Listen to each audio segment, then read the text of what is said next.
যিনি আমাদের পথ চলা শিখিয়েছেন, একজন মানুষ যিনি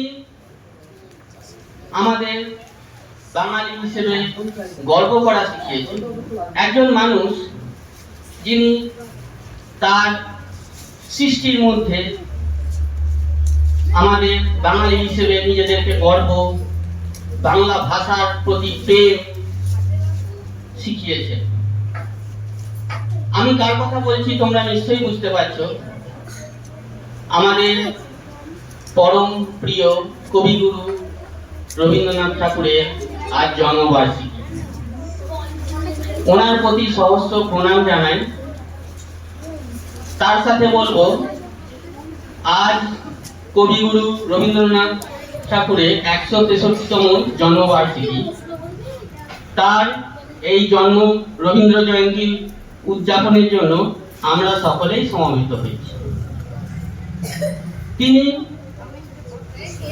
একজন বহুমুখী প্রতিভা সম্পন্ন, যিনি তার সৃষ্টি, তিনি একাধারে যেমন ছিলেন কবি, ছোট গল্পকার, ঔপন্যাসিক, প্রাবন্ধিক, আবার অন্যদিকে তিনি ছিলেন দার্শনিক, তিনি ছিলেন চিত্রশিল্পী, সঙ্গীতকার, মানে কি বলা না যায়, যতই আমরা বলি না কেন খুবই কম বলা হবে। তিনি একজন মাল্টি ভার্সেটাইল একজন ব্যক্তি ছিলেন, মাল্টি ট্যালেন্টেড ব্যক্তি, বহুমুখী প্রতিভা তার মধ্যে আছে। এই কবিগুরু রবীন্দ্রনাথ ঠাকুর 1268 বঙ্গাব্দে এই 25শে বৈশাখে তিনি জন্মগ্রহণ করেছিলেন কলকাতার জোড়াসাঁকোর ঠাকুর পরিবারে। তার বাবা ছিলেন দেবেন্দ্রনাথ ঠাকুর, মা সারদা সুন্দরী দেবী। তিনি মাত্র 8 বছর বয়স থেকে কবিতা লেখা শুরু করেছিলেন। তার সৃষ্টি, তিনি বহু লেখনীর মধ্যে বাংলা সাহিত্যে একটা বিশেষ জায়গা, শুধু দেশ নয় সারা বিশ্বে জায়গা করে নিয়েছেন। তিনি বহুদিন আগে আমাদের মধ্যে থেকে চলে গেলেও তার সৃষ্টি আমাদের অন্তরে অমর হয়ে আছে।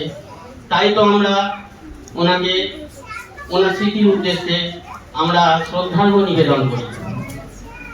তো আর বেশি কিছু না বলে, আজকে যে অনুষ্ঠান, তার কবিতা, তার নাচ, তার গান, তার গানের, তার লেখা সবকিছু নিয়ে আমরা এই বিশেষ মুহূর্ত, বিশেষ দিনটা উদযাপন করব। তো এরপর আমাদের শুরু হবে কবিগুরু রবীন্দ্রনাথ ঠাকুরের ওনার স্মৃতির উদ্দেশ্যে আমরা শ্রদ্ধার্ঘ্য নিবেদন করব পুষ্প দিয়ে। ছাত্রছাত্রীদেরকে বলবো, তোমরা প্রতিটা ক্লাস থেকে একজন ছেলে এবং একজন মেয়ে চলে এসো, তোমরা ওনার স্মৃতির উদ্দেশ্যে ওনার ছবিতে মাল্যদান করবে।